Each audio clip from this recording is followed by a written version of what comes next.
It's my black label coffee machine. It's pretty fucking steaming, as you guys can see.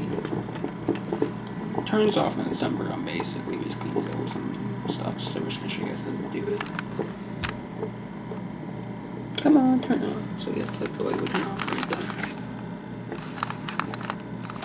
And we're gonna show you guys how hot this water is. So yeah, we're going over here.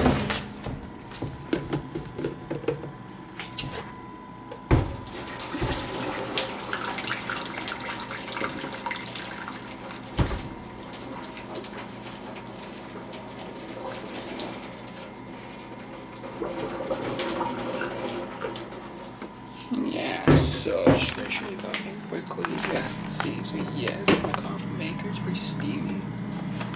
And so yeah, as a reservoir take out basically, it's a harsh